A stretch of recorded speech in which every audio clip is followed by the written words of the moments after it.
Cuando pensamos en la maternidad, muchas veces damos por sentado que es un rol inherente a toda mujer y que por tanto se dará de la forma más natural posible, casi sin ningún problema.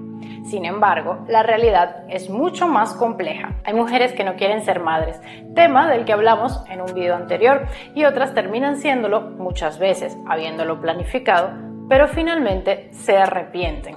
Hoy queremos hablar de este último escenario, mujeres que desearían no haber tenido hijos. Y puede que esta idea genere una primera impresión de rechazo en algunos, pero justamente es un tema interesante, pues concluir que se tratan de malas personas es una simplificación muy cómoda y que además no le hace justicia a la gran variedad de experiencias que hay detrás de estos casos. Por ello hemos invitado a Diana Karklin, fotógrafa y visual storyteller, quien está por publicar su libro Undo Motherhood, cuya traducción sería Deshacer la maternidad, un proyecto que combina el estilo documental con elementos cinematográficos y en el que retrata la experiencia de 7 madres de países diferentes que comparten sus historias. Actualmente está realizando una campaña en Kickstarter para cubrir parte del costo de la producción. Te invitamos a apoyarla con el enlace que te dejamos en la descripción. Gracias por acompañarnos, Diana. Hablar de madres arrepentidas puede ser un tema tabú.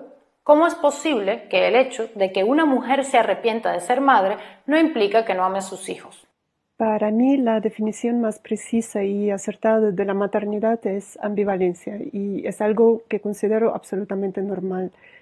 Todos los padres y madres sabemos que esto no se vive como una felicidad eterna 24 horas al día. La imagen endulzada que nos transmiten los medios y las redes sociales simplemente no coincide con la realidad. En la vida real lo que sucede es que navegamos a diario entre los sentimientos muy complejos, tanto negativos como positivos. Amor, ternura, pero por otro lado también enfado, preocupación, agotamiento, culpa. Y repito, es algo absolutamente normal y humano. Lo importante es que en la balanza global lo positivo pese más que lo negativo. Entonces, si es así, nos sentimos bien en ese rol. El arrepentimiento lo veo como un extremo negativo de ese espectro de sentimientos que perfectamente puede convivir con el amor por los hijos. Y no dudo que haya madres que no quieren a sus hijos, los abusan o los resienten, pero en mi proyecto yo no hablo de ellas. Al revés, yo hablo de las mujeres que adoran a sus hijos, son excelentes madres, pero por diferentes razones el rol de la maternidad les ha generado tanto sufrimiento, les ha perjudicado tanto, que desean no haber tomado nunca esa decisión. Mis protagonistas no se arrepienten de sus hijos como tales, se arrepienten del rol opresivo y conservador que les ha quitado su propia vida. ¿Qué nos puedes contar de las mujeres que forman parte de este proyecto? ¿Hay alguna historia o anécdota en particular que te haya impresionado? Sus historias son muy diferentes. Algunas querían ser madres, otras no, pero fueron presionadas. Algunas son jóvenes, otras son ya abuelas. Pero hay un común denominador en todas esas historias. No se arrepienten de sus hijos, se arrepienten de haber caído en la trampa de la maternidad patriarcal, la cual les ha dejado sin otra opción que ser cuidadoras a tiempo completo. Todos tenían sueños, objetivos, ambiciones propias, pero al haber sido abandonadas por los padres de las criaturas y la sociedad general, no les queda de otra que ocuparse prácticamente solas de sus hijos y esperar que algún día podrán vivir su propia vida. Todas son historias muy duras del machismo, violencia, presiones, sacrificio absoluto de sus propias vidas, pero creo que personalmente me quedo con la historia del Oriente Medio, donde el marido insistió mucho en tener hijos y después de tenerlos no participa en la crianza porque el mandato social en este país dice que los hijos son la responsabilidad de la madre. Su labor es traer el dinero a casa y ya está. Y su vida no ha cambiado. Él goza de viajes, de cenas de trabajo, de poder levantarse tarde en las mañanas, mientras que ella ha perdido su felicidad, su trabajo y su rumbo y el rumbo de su vida. Cuando ella le pide pasar más tiempo con sus hijos, él se enoja y responde: ¿quieres que deje mi trabajo y me convierta en niñera? El arrepentimiento en este caso tiene que ver clarísimo con el padre ausente. Y me pregunto, ¿cuántas historias como esta conocemos en todas las partes del mundo? Para mí personalmente su historia ha sido la gran lección. Si algún día me convertí en madre, solo estaba dispuesta a hacerlo compartiendo en igualdad con mi pareja. De otro modo no lo hacía. Esta chica decidió participar en el proyecto porque quería dejar un mensaje a otras familias. Un bebé no necesita únicamente a la madre, necesita a sus dos padres por igual y deberían ser igual de importantes en todas las etapas de su vida. Y yo estoy completamente de acuerdo con ella. Gracias por darnos un adelanto de lo que muestras en tu libro. Es muy interesante que en él participan mujeres de diferentes países. A veces asumimos que este tipo de realidades se dan solamente en países musulmanes y que en los países occidentales, y en concreto en los desarrollados, las mujeres estamos del todo liberadas y no necesitamos seguir luchando por nuestros derechos.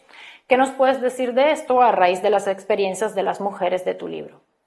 El machismo en los países occidentales ya no es tan obvio como lo fue hace 50 años, o lo que podemos observar todavía hoy en día en algunos países musulmanes, pero está ahí, más sutil, menos visible. No hay que ir muy lejos, nada más pongo sobre la mesa las siguientes preguntas. ¿Por qué en la gran mayoría de los países del mundo no existen permisos por nacimiento iguales para los padres? ¿Y por qué los padres no salen a la calle a protestar si es su derecho básico y fundamental el poder estar con sus hijos? ¿Por qué son las mujeres las que cargan con el grueso del trabajo doméstico y los cuidados, incluso si trabajan jornada completa? ¿Por qué los trabajos típicamente femeninos son peor pagados? ¿Por qué hay apenas mujeres en los puestos de poder allá donde se toman decisiones que nos afectan a todos, a hombres y mujeres por igual? Les invito nada más a ver, por ejemplo, la foto oficial de la cumbre del G20 o la lista de las mujeres CEO de Fortune 500 para ver a lo que me refiero. ¿Por qué hay tantos feminicidios y tantos casos de violencia doméstica? La respuesta es fácil, no nos hemos librado del machismo por completo todavía, donde el hombre está arriba y la mujer abajo, y tanto las familias como la sociedad. Estas relaciones verticales de poder se pueden ver perfectamente en las historias de mis protagonistas. Sin embargo, es indiscutible que el rol de la mujer en varios países ha cambiado enormemente, incluso en aquellos que se encuentran en vías de desarrollo. Ahora las mujeres votamos, podemos trabajar, ser independientes económicamente, etc. Y sin embargo, seguimos topándonos con historias como las de tu libro. ¿Por qué crees que sigue habiendo una asimetría tan grande entre lo que se espera de las madres y lo que se espera de los padres, cuando en teoría tenemos los mismos derechos? Hay que tener en cuenta que las mujeres podemos votar, estudiar, trabajar, disponer de nuestro propio dinero, divorciarnos desde hace 100 años como mucho. En algunos países como Alemania, Suiza o España incluso mucho menos, 50 años. En algunos países del Oriente Medio, todavía hoy en día una mujer no puede viajar sola sin un tutor masculino. Por ejemplo, pueden creer que en Alemania Occidental, hasta el año 1974, una mujer no podía trabajar y tener una cuenta bancaria sin el consentimiento de su marido. En Alemania, o sea, primer mundo. Como mujer a mí me parece absolutamente humillante, indignante, y agradezco infinitamente la lucha de las generaciones anteriores de mujeres que consiguieron lo que nosotros consideramos hoy en día los derechos básicos humanos. Pero esto también explica por qué todavía tenemos tantas inercias culturales de esos tiempos. Y la maternidad, por supuesto, es la cereza del pastel, porque la capacidad de gestar vida es lo único que los hombres no tienen y por ende históricamente tenían que controlarnos para mantener el poder. Sé que a muchos no les gusta escuchar eso, sé que se sienten agredidos, pero es historia. Entonces, lo más sano sería aceptarlo y ser conscientes para no repetir los mismos errores de las generaciones pasadas. Los hombres controlaban a las mujeres por medio de leyes directas y también discursos naturalistas que tuvieron su apogeo durante la Ilustración, siglo XVIII, cuando se consideraba que la mujer es parte de la naturaleza básica y primitiva, con la capacidad intelectual igual a la de los niños, y los hombres son seres elevados de la cultura. Y este discurso naturalista, por supuesto, es cultural, y desde mi punto de vista se ha usado durante siglos hasta la fecha para mantener a las mujeres en un rol subordinado de cuidados, un rol de bajo valor social, invisible y no pagado. Y no me gustan los argumentos naturalistas porque suelen ser demasiado simples y no contemplan lo que somos, que no somos igual a otros animales, tenemos conciencia. Pero incluso si entramos en ese terreno de argumentos naturalistas, en los últimos años hubo una serie de estudios que demostraron que los hombres, cuando están expuestos a sus crías, también generan oxitoxina. y cuanto más tiempo pasan con sus crías, más oxitocina generan. Por ende, tienen la perfecta capacidad de cuidar a su prole igual que las madres, que por cierto también lo tienen que aprender desde cero, no es algo innato. Y en la práctica, si vemos los ejemplos de familias igualitarias, es innegable que el hombre también puede cuidar a sus hijos igual que la madre si se lo propone. Entonces, ese argumento de la madre cuidadora y el padre proveedor como es algo natural, me parece una herencia de ese machismo más recalcitrante cuando las mujeres no tenían por leyes y por tradición ninguna de las oportunidades que tenían los hombres. Y aparte de eso hay que entender que desde hace 2000 años vivimos en la cultura judía cristiana con su imaginario muy particular de la Madre Virgen asexual, abnegada, sacrificada, que hasta la fecha sirve como un rol para todas las mujeres. Entonces, con todo este bagaje cultural, incluso si entendemos de dónde salen las cosas, es muy, muy, muy complicado abrir la mente y cuestionarlo todo desde el punto de vista crítico. Partiendo de lo que te contaron, ¿cuál crees que es la clave para que las mujeres que sí desean ser madres no acaben arrepentidas y para que las que no desean serlo puedan ser fieles a ese deseo? Creo que la clave es entender quién eres como persona y cuáles son tus necesidades vitales antes de tomar esas decisiones junto con tu pareja. No hay que olvidar que el niño tiene dos padres igual de responsables, no solo la madre. Cada persona es diferente, tanto hombres como mujeres, y hay que saber muy bien lo que estás dispuesto a sacrificar y lo que no si deseas ser madre o padre, porque los sacrificios son inevitables cuando tienes hijos. Hablarlo mucho y pactarlo con la pareja, pactar las condiciones de cómo lo van a hacer, cómo lo van a organizar, qué ayuda externa van a tener, todo esto antes de ser padres. Esto para mí es la clave para no sentir luego frustraciones o arrepentimientos más tarde. Obvio que hay factores que uno no puede controlar, por ejemplo, que el niño puede nacer con discapacidad y va a requerir muchísimos más cuidados, pero incluso ese tipo de situaciones se pueden hablar antes y pensar en las posibles salidas de la situación.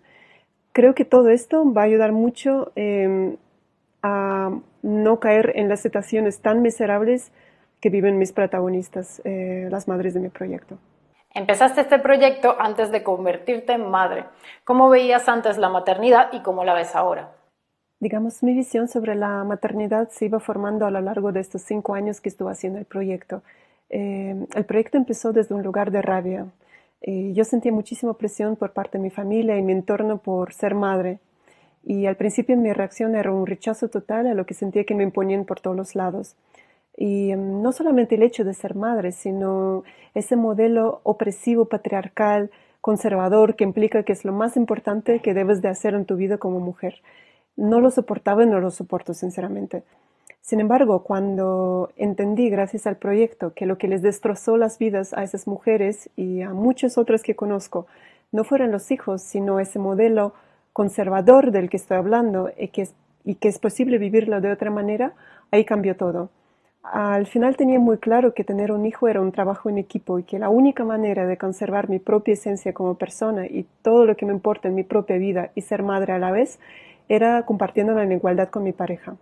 Desde que nació mi hijo, mi visión se ha hecho aún más fuerte. Ahora puedo hablar desde mi experiencia práctica que esto ha sido lo mejor para nuestro pacto de igualdad en la pareja y también para nuestro hijo. Y en realidad el que más se ha beneficiado de esto es él. Tiene dos papás amorosos, igualmente presentes, que le cuidan, le adoran y le brindan cariño, seguridad, protección. Y tengo que decir que tenemos la suerte de vivir en un país donde tenemos los permisos por nacimiento iguales y toda la protección legal disponible. Tengo muchísimos padres, amigos padres, que estoy segura harían exactamente lo mismo si tuvieran leyes parecidas en sus propios países. Así que la igualdad de género empieza en casa, sí, pero debe de estar apoyado desde el Estado por medio de leyes. Nuestro gran objetivo como padres es que nuestro hijo crezca viendo otro patrón de masculinidad en casa y al final se convierta en este nuevo tipo de hombre igualitario, empático, solidario, cuidador que tanto le hace falta al planeta. Y esta es mi opinión personal. Si te interesa el proyecto de Diana, te dejamos en la descripción los enlaces a sus redes sociales para que puedas saber más al respecto, y si lo quieres apoyar, también encontrarás el enlace a su campaña en Kickstarter. Si te gustó este video, te invitamos a compartirlo y a ver ¿Está en decadencia la familia? Un saludo Illuminati para todos y hasta la próxima.